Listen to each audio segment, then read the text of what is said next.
우리가 아까 읽었듯이 우리 1절 다시 한번 보겠습니다. 1절 시작. 우리가 바벨론의 여러 강변 거기에 앉아서 시온을 기억하며 울었도다. 시온에 대한 생각으로 지금 어떤 사람들이 눈물을 흘린다라는 이야기를 하고 있습니다. 이것은 우리가 알듯이 기원전 587년도에 일어난 이 바벨론의 나라가 침공해서 이스라엘이 완전히 결단이 났습니다. BC 586년, 7년 그때에 이스라엘이 완전히 망했어요. 유대가. 얼마나 바벨론 군병들이 무서운지 붉은색 깃발이 번쩍번쩍거리고 창끝이 번쩍번쩍거리면서 이스라엘은 생전에 듣도 보도 못한 일을 한꺼번에 겪었습니다. 지금 우크라이나 사태 같은 것, 그 이상이죠. 전 국민이 결단이 났으니까. 예루살렘 도성이 파괴되고 성전이 괴멸되고 남녀노소, 높은 사람, 지위가 높은 사람, 낮은 사람 할 것 없이 목숨을 잃고 몸이 불구가 되고 포로로 끌려가고 가족들은 생이별을 하고 죽거나 생이별을 하고 여러분 큰일을 당하면 사람들은요 겨를이 없습니다. 겨를이 없어요. 아픈 줄도 몰라요 그때는. 격투기 선수들도 격투기 할 때는 하나도 안 아프대요. 집에 오면 너무너무 아프대요 상처들이. 그때는 흥분이 된 상태이기 때문에 뭐가 뭔지 몰라요. 살기 위해서 이리 뛰고 저리 뛰었던 것입니다. 숨고 자기 감정을 숨기고 울지도 못하고 놀란 가슴 붙들고 있었던 사람들. 수많은 사람들이 없어졌습니다. 어디로 간지 몰라요. 그 지체놓았던 왕족들이나 귀족들, 지도자들은 다 죽거나 그 사람들도 죽였으니까 사로잡혀 갔거나 여하튼 보이지 않았습니다. 그래서 이들은 지금 삶이란 도대체 무엇인가? 인생이란 도대체 무엇인가? 생각했던 것이죠. 그리고 포로로 붙잡혀갔다가 다시 돌아오는 시기가 있었어요. 바벨론에서 70년 후에 돌아왔습니다. 돌아온 다음에 옛날 생각을 떠올리면서 부른 노래가 이 노래예요. 그때 있었던 생각을 하면서 노래예요. 1절에 우리가 읽었듯이 바벨론의 여러 강변에 앉아서 시온을 기억하며 울었도다. 시온을 생각하며 바벨론 강가에서 울었다 그랬는데 어딜 얘기하는 걸까요? 유프라테스 강이나 티그리스 강 그런 강변에 이렇게 모여서 그런 유역이었을 것입니다. 조국을 생각하면서 울었을 것입니다. 이 바벨론 사람들은요, 이 포로들을 잡아다가 노예선 근처에 노예선에서 일을 시키기도 하고 아예 강변 쪽에 마을을 만들어서 감시하면서 거기서 엄청나게 노동을 시키고 기거하게 했습니다. 그래서 강변에 사는 곳을 마련했어요. 에스겔서 여러분 1장 3절에도 보면 유대인들이 그발강가나 을레강변, 다니엘서에는 그발강이나 을레강변에 많이 살았다 그래요. 디아스포라 유대인들 그들을 이렇게 집단으로 모아놓은 곳이 있었습니다. 여러분 아프리카 계통의 미국인들도 그렇게 했죠. 그 사람들을 모아다가 노동을 시키고 그리고 살인적인 그러한 고된 삶을 강요를 했습니다. 그래서 미국에 보면은 남부 면화밭 앞에서 노동이 다 끝나거나 그 주일 같을 때 모여서 서럽게 많이 울었다 그래요. 서럽게 많이 울고 너무나 힘들고 도망가다 잡히면 발목이 잘리고 죽임을 당하고 이런 일들을 다 경험하면서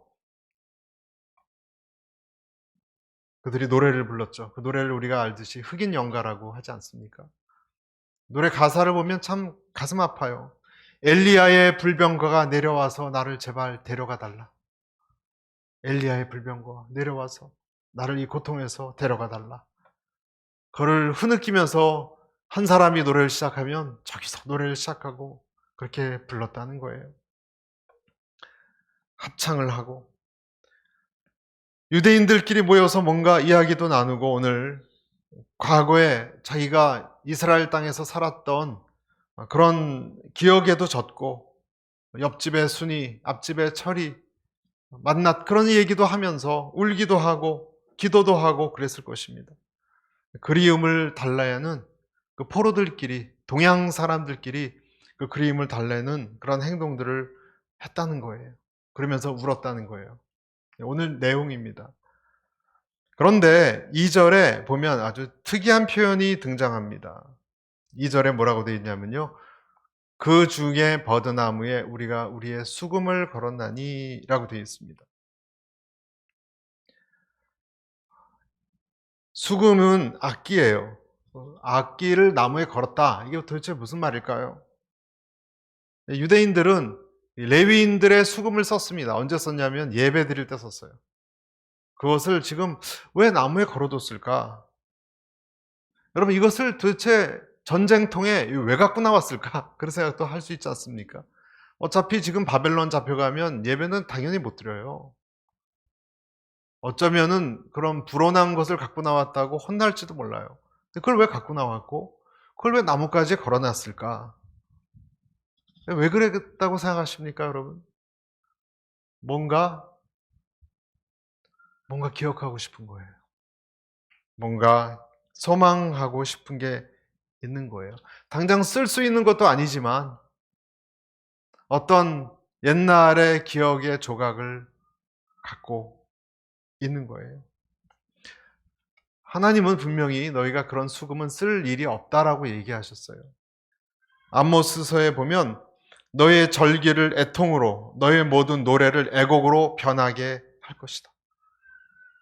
절기 때 예식을 드리고 예배 드린 게 아니라 신음하며 우는 그런 시간을 오히려 만들 것이다. 아모스 8장 10절에 그렇게 얘기했어요. 그러니까 그 악기 쓸 일이 없는 것입니다. 3절에 보니까 3절 같이 한번 읽어볼까요? 시작. 이는 우리를 사로잡은 자가 거기서 우리에게 노래를 청하며 우리를 황폐하게 한 자가 기쁨을 청하고 자기들을 위하여 시온의 노래 중 하나를 노래하라 함이로다. 3절에 보니까 이 바벨론 사람들이 너 노래 좀 불러봐 그랬다는 거예요. 노래 좀 한번 해봐. 노래 일발 장전. 이렇게 했다는 거예요. 그러니까 굉장히 고민이 됐습니다. 왜냐하면 이 악기는 예배 때 구별해서 쓰는 거룩한 악기가 아닙니까? 함부로 막 부를 수 있나요? 유대인들은 특히 이방 사람들이 이런 것을 요청한다고 노래 함부로 부르지 않아요. 그들 자체가 부를 수 없어요, 그것은. 더군다나 예레미야 애가 1장 7절에 보면 그 대적자들이 저희의 안식일을 조롱했다라고 나와요. 안식일을 조롱하는 무리들이 노래 한번 불러봐 한다고 이들이 부를 수 있습니까? 어떤 악기인데? 여호와 이름까지 조롱받는데요, 그러면? 그러면 여러분 안 부르면 끝입니까? 그럼 어떻게 해야 돼요? 안 부르면 끝입니까? 유대인들이 여러분 지금 갑의 입장입니까? 을의 입장입니까? 유대인들은요 지금 노예고 핍박 민족이에요. 바벨론 사람들은 자기들의 목숨을 왔다 갔다 할 수 있는 주인들이에요. 요구를 그냥 거부하면 어떤 화가 임할지 몰라요. 그럼 어떻게 해야 됩니까, 여러분? 이러지도 저러지도 못한 상황이에요. 그런데 이 사람들은 너희 기쁨의 노래를 부르라고, 그리고 구체적으로 시온의 노래를 부르라, 찬송가를 불러봐 그랬어요. 찬송가. 유행가 말고 너희의 거룩한 노래 불러 요구한 거예요.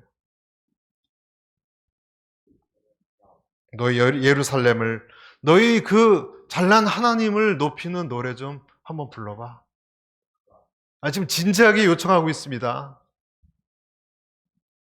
얼떨결에라도 이스라엘 사람들이 이봐요, 우리가 지금 얼마나 슬퍼하고 있는데 어떻게 노래를 부를 수 있습니까? 그렇게 말을 할 수가 있었을까요? 못합니다, 여러분. 그 대신 이스라엘 사람들은 우리가 이 이방 땅에서 거룩한 노래를 예배 시간도 아닌데 우리가 섬기는 하나님께만 드리는 이 노래를 성전에서만 불러야 되는 노래를 불러야 됩니다. 성전에서. 여기서는 좀 부르기가 좀 그렇습니다. 그렇게 했을까요? 그렇게 하다가 무서워서 아닙니다. 한 곡 하겠습니다. 한 곡 하겠습니다. 했는지 정확히 우리는 몰라요. 정확히 몰라요. 추측하기로는 했을 것 같아요. 살기 위해서. 여호와의 노래를 여러분 이럴 때 여러분은 어떻게 하시겠습니까? 하나님을 조롱할 수 있는 그 노래를 불러봐 했을 때 여러분은 어떻게 하시겠습니까? 이 사람들은 어떻게 했겠습니까? 거의 울면서 불렀을 것 같아요. 울면서. 부르긴 불러도. 이 하나님의 악기가, 하나님의 노래가 이방의 이 침략자들을, 야수 같은 이 사람들을 그들의 귀를 즐겁게 해주는 여흥의 대상이 되어버린 것을 굉장히 안타깝게 여기면서도 속으로 울면서, 겉으로는 웃는 척을 해야죠. 겉으로는. 여러분, 유대인들이 포로 수용소에서 독일군 앞에 연극하고 코미디하고 할 때 그들은 속으로 울었다 그래요. 그렇게 했을 것입니다. 그리고 다 그 노래를 부르고 자기 처소로 들어가고 나서 너무 부끄럽고 괴로워서 이렇게 고백한 것입니다. 5절을 보십시오. 5절, 6절. 5절 시작. 예루살렘아, 내가 너를 잊을진대 내 오른손이 그의 재주를 잊을지로다. 6절. 내가 예루살렘을 기억하지 아니하거나 내가 가장 즐거워하는 것보다 더 즐거워하지 아니할진대 내 혀가 내 입천장에 붙을지어다. 무슨 말입니까, 여러분? 예루살렘아, 내가 너를 잊어버린다고? 내가 너를 잊어버린다면 오히려 내 오른손이 연주하는 법을 잃어버린다고 말하는 게 낫겠다. 여러분, 연주하는 것을 사람이 잊어버릴 수 없고, 자전거 타는 것을 잊어버릴 수 있습니까, 여러분? 안 잊혀지는 거거든요. 예루살렘을 잊어버릴 바에야 내 연주법을 잃어버린다라고 하는 편이 낫겠다. 내가 또 6절에 나와 있죠. 예루살렘을 기억하고 즐거워하지 않는다면 오히려 내 혀야 천장에 그냥 붙어버려라. 그럴 바에 내 벙어리가 되라. 난 벙어리가 되겠다. 내 혀야 붙어버려.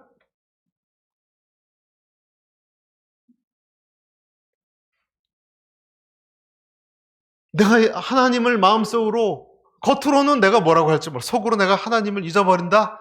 그럴 바에야 혀 깨물고 내가 죽겠다. 벙어리가 되겠다. 연주법을 잊어버리는 게 낫겠다. 그럴 바에야. 그럴 일이 없다라는 거예요.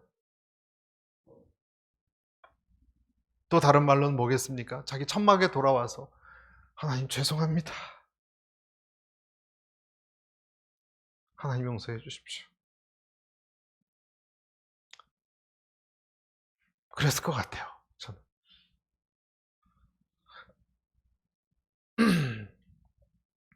여기서 우리가 생각해 볼 것이 오늘 한 가지가 있어요. 이 사람들은, 여러분 지금 무슨 일이 벌어지고 있죠? 이 사람들이 왜 이렇게 변했죠? 여러분, 이 사람들이 어떤 사람들입니까? 이전의 이스라엘이 아니에요. 이 사람들은 뭔가가 좀 달라졌어요. 여호와에 대한 생각이 달라졌어요.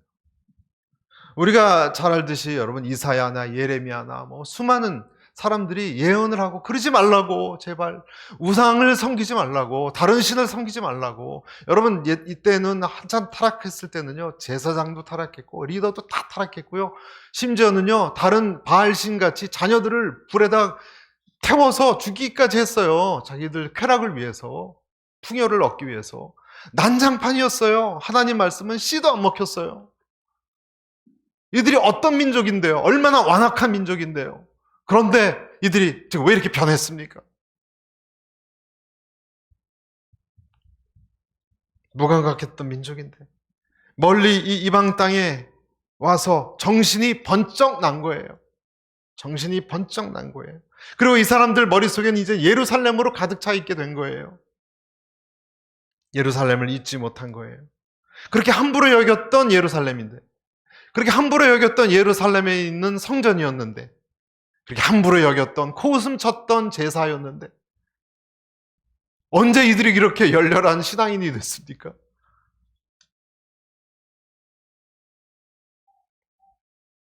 예루살렘은 하나님을 향한 찬양과 성대한 거룩한 제사가 드려지는 그런 성전이었어요. 이들은 겉들다 보지도 않았습니다. 오늘 여기 잡혀온 사람들 중에 많은 사람들은 하나님의 말씀도 사실은 잘 들어보지도 못했고 예배도 제대로 드리지 않았던 사람이 많이 있었을 수 있어요.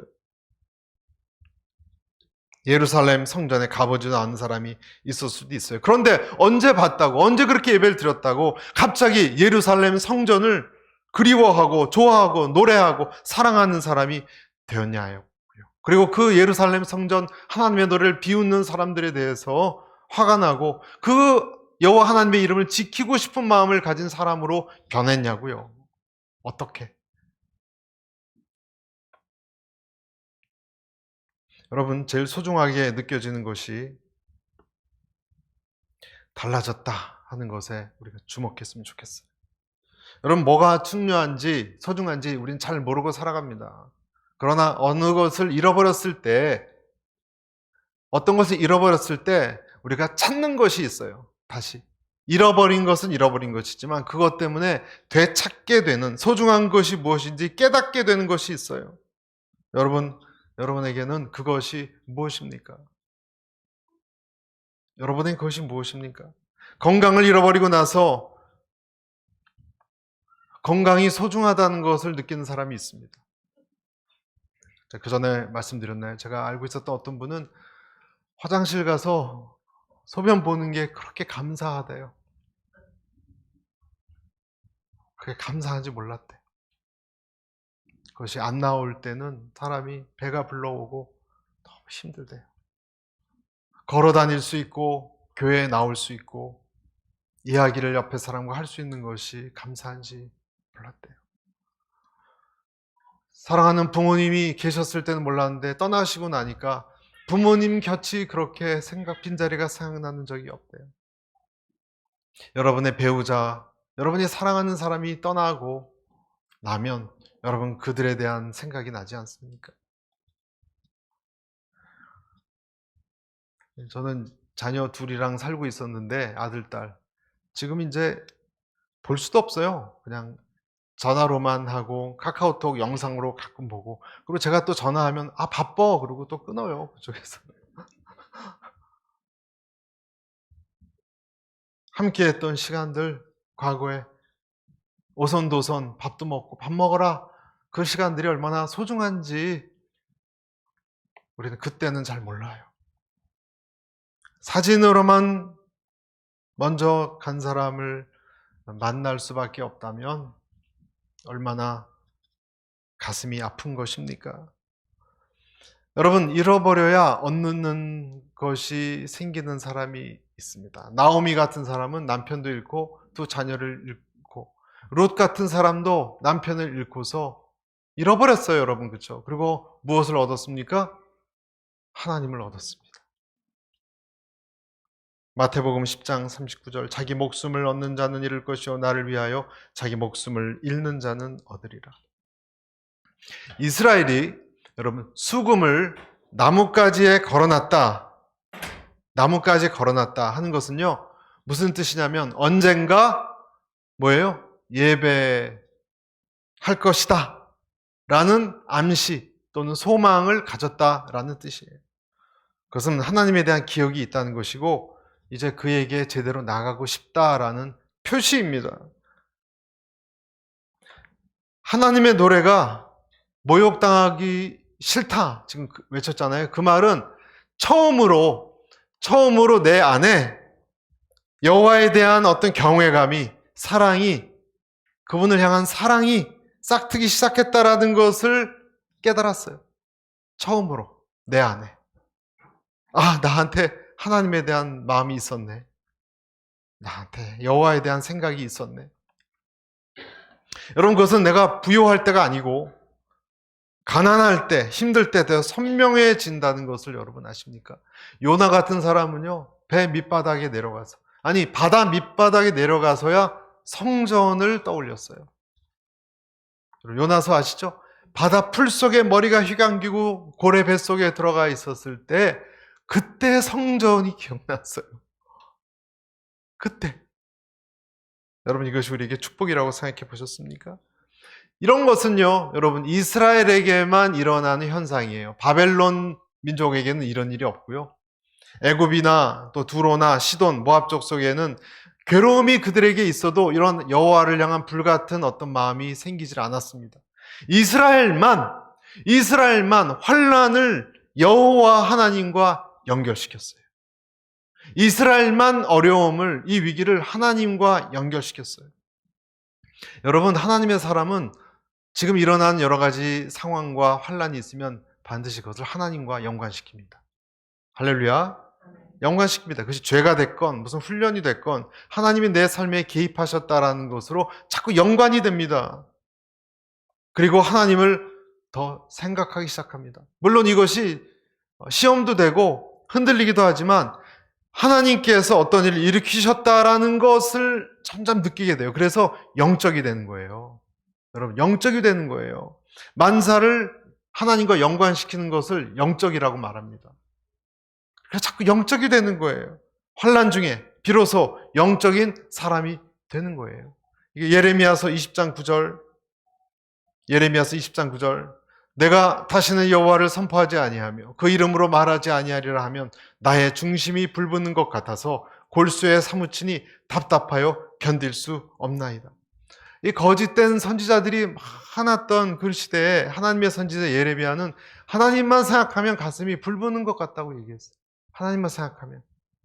오늘도 내가 예루살렘을 기억하지 아니한다면 중심이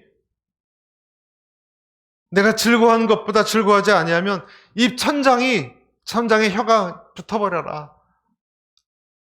내가 하나님을 생각하지 아니한다면 내가 벙어리가 돼버려라. 그래서 수금을 가지고 피난을 나온 것 아니겠습니까?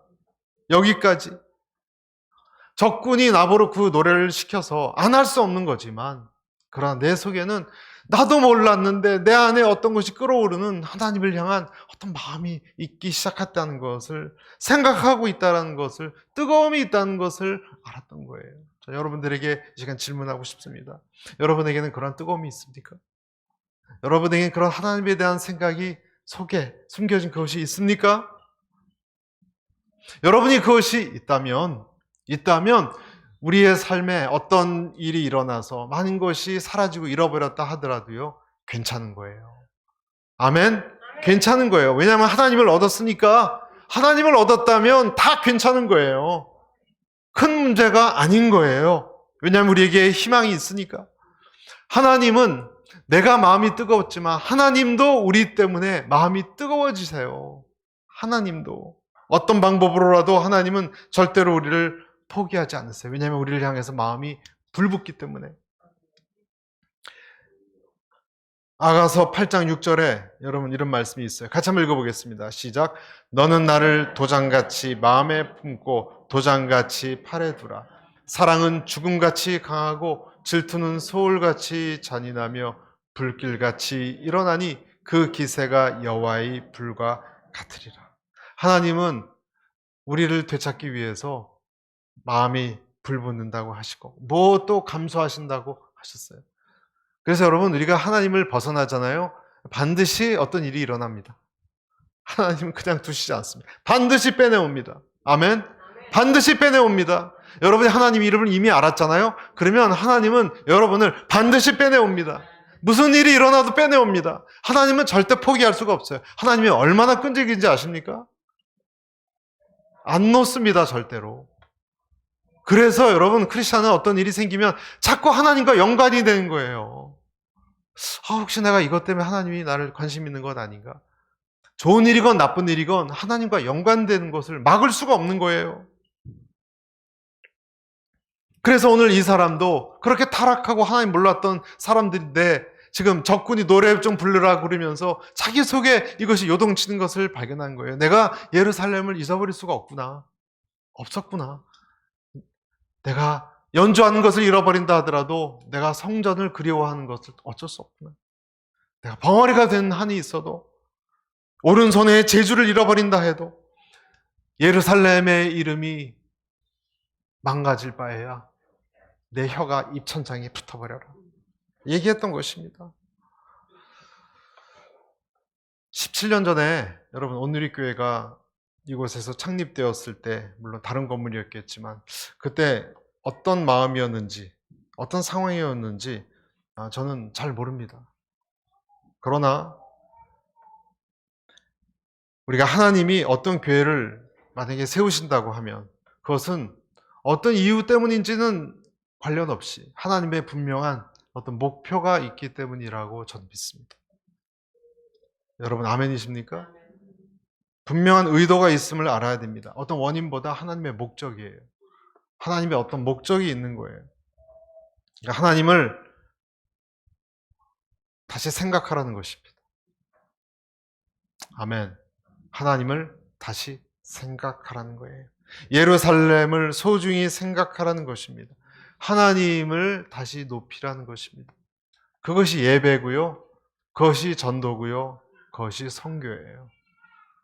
그것이 액트 29예요. 어느 곳에서든지 하나님의 이름을 모르는 사람들이 똑같이 하나님의 성전을 높이고 하나님의 이름을 떠올리게 하는 것, 그것이 교회가 존재하는 이유예요. 여러분, 그것이 아니면 교회는 있을 필요가 없어요. 여러분, 교회는 사교 장소가 아니에요. 물론 교회는 이민사회에 외로운 한인들끼리 모이는 장소로 기능을 했어요. 그러나 그것은 부분적인 거예요. 교회의 본래 목적은 사교 장소가 아니고 위로만 얻는 곳이 아니에요. 위로도 얻지만 이곳에는 하나님의 이름이 높임받아야 됩니다. 이곳에는 하나님의 진리가 들려져야 됩니다. 그것을 위해서 외로운 우리들을 이곳에 모았는지도 몰라요. 하나님 모르는 사람들을 모았는지도 몰라요. 하나님을 다시 찾으라고 오늘 성경은 여러분과 저에게 요구하고 있습니다. 하나님의 말씀을 다시 찾으라고 요구하고 있습니다. 하나님의 노래를 다시 부르라고 요구하고 있습니다. 여러분, 우리도 수금 타는 자처럼 이런 소리를 외쳐야 됩니다. 내가 주님의 이름을 높이지 않는다면 내 혀가 천장에 붙어버리고 내 오른손이 그 재주를 잃어버려라 라고 외쳐야 되는 것입니다. 마지막 7절 8절 우리 같이 읽어보겠습니다. 마지막 7절 8절 시작. 여호와여, 예루살렘이 멸망하던 날을 기억하시고 에돔 자손을 치소서. 그들의 말이 헐어버리라 헐어버리라 그 기초까지 헐어버리라 하였나이다. 멸망할 딸 바벨론아, 내가 우리에게 행한 대로 내게 갚는 자가 복이 있으리로다. 아멘. 지금 뭐라고? 에돔을 기억하고 바벨론을 기억하라 그래요. 에돔은 우리가 멸망할 때 헐어버리라고 방해를 놨던 사람들이다 그랬고요. 바벨론에 대해서도 뭐라 그랬어요? 바벨론아, 너에게 갚아버릴 것이다. 지금 이 사람들은 슬피 울면서 수금 타는 그런 불쌍한 민족이 아니라 갑자기 분별력이 생겼어요. 갑자기 용기가 생겼어요. 자신감을 회복했어요. 성전을 생각하면서 이들은 강가에서 이리저리 흩어져서 두려워하고 울면서 있는 민족이 아니에요. 이제 이들이 여호와를 떠올리면서 내 속에 있던 어떤 것이, 고개는 그동안 숙이고 있었지만 다시 어떤 것이 올라오는 것을 느끼고 하나님이 이들을 갚아주실 것이고 하나님께서 바벨론을 갚아주실 것이고 우리를 회복할 것이라는 아주 강한 담대함이, 강철 같은 마음이, 당연하죠. 하나님을 생각하니까 태양 같은 하나님 때문에 내 심장이 강해지는 것을 느꼈습니다. 사랑하는 성도 여러분, 오늘 저는 여러분들에게 창립 17주년을 맞이하여서 두 가지를 말씀드립니다. 여러분, 하나님을 다시 기억하시기를 축복합니다. 이 교회가 본래 세워진 최초의 목적, 하나님의 이름을 높이고 그의 이름을 영광스럽게 예배하고 그의 진리를 듣는 교회가 날마다 될 수 있기를 축복합니다. 예배를 소중히 여기시기를 축복합니다. 그리고 여러분의 심장이 강철같이 변해지기를 축복합니다. 하나님이 나를 위하시면 누가 나를 대적하겠습니까? 한번 저를 따라서, 하나님이 나를 위하시면 누가 나를 대적하리요? 하나님이 나를 위하시면 누가 나를 대적하리요? 하나님이 나를 위하시면 누가 나를 대적하리요? 아멘. 우리 하나님